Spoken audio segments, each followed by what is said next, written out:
আসসালামু আলাইকুম। সকালের কি কাজ, একটু বারান্দায় গেলাম, গিয়ে বারান্দাটা ঘুরে আসলাম, গাছগুলো দেখে আসলাম বৃষ্টিতে কী অবস্থা।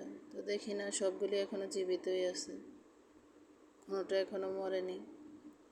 তা আচ্ছা চলেন এখন ঘরটা গুছাই নেই। সকালে উঠেই তো এগুলিই কাজ থাকে, ঘর গোছা, ঘর ঝাড়ু দেওয়া, ঘর মোছা। আচ্ছা যাই হোক, তো এখন বিছনাটা ঝেড়ে নিয়ে তারপরে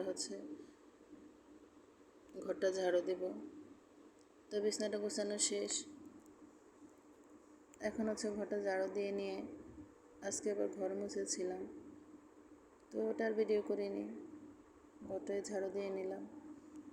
আমি যখনই ঝাড়ু দিতে যাই শুধু চুল বের হয়, এত চুল পড়তেছে মাথা থেকে, আচ্ছা কি আর বলবো। তো এখন ঘরটা ঝাড়ু দিয়ে নিয়ে এখন কাজ করতে করতে লেগে গেল খিদা। তো ঘরটা ঝাড়ু দেওয়া প্রায় শেষ। তো এদিকে একটু ফার্নিচারগুলো একটু মুছে নিচ্ছি। তা আগে ওয়াশিং মেশিনের উপরটা মুছে নিলাম, প্রতিদিনে মুছতে হয়, ধুলাবালি একদম কোথা থেকে যে আসে, বৃষ্টির দিনেও ধুলাবালি আসে। আচ্ছা তো এখন মুছে নিয়ে তো এই পাশটা একটু মুছে নিলাম, মোছা হয়ে গিয়েছে। যেহেতু বললাম খিদা লেগেছে, তো নাস্তাটা বানাই। নাস্তা আর কি বানাবো, রেডি করা এই নাস্তা, শুধু একটা ডিম পোচ করে নিয়ে নিলাম। আর এখন কফি বানাবো, তো ওভেনে পানিটা দিয়ে দিয়েছি, পানি গরম হয়ে গিয়েছে। এটার সাথে এখন গুঁড়া দুধ দেব, আর সাথে দিলাম রেডিমেড কফি। এটাতে চিনি থাকে না, আমাদের এখানে স্বপ্ন সুপার শপে পাওয়া যায়, তো আমি এটাই খাই, যেহেতু চিনিটা কম পছন্দ করি। এখন কফিটা রেডি হয়ে গেল, আর সাথে ছিল ক্রিম বান ছিল বাসায়, ওইটাই। আমার আবার সকালে নাস্তা নিয়েও তো প্যারা করতে হয় না, যখন যেটা থাকে ওটা দিয়ে আমি নাস্তাটা করে নিই।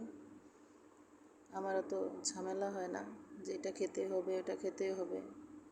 আচ্ছা তো এখন বাচ্চাদেরকে একটু ফল কেটে দেব। তো বাসায় ড্রাগন ছিল, ওটা কেটে নিচ্ছি। আমার আবার ড্রাগন পছন্দের না, আমার খেতে ভালো লাগে না, কেমন টকটক মনে হয়। সবার তো সব ফল পছন্দ না।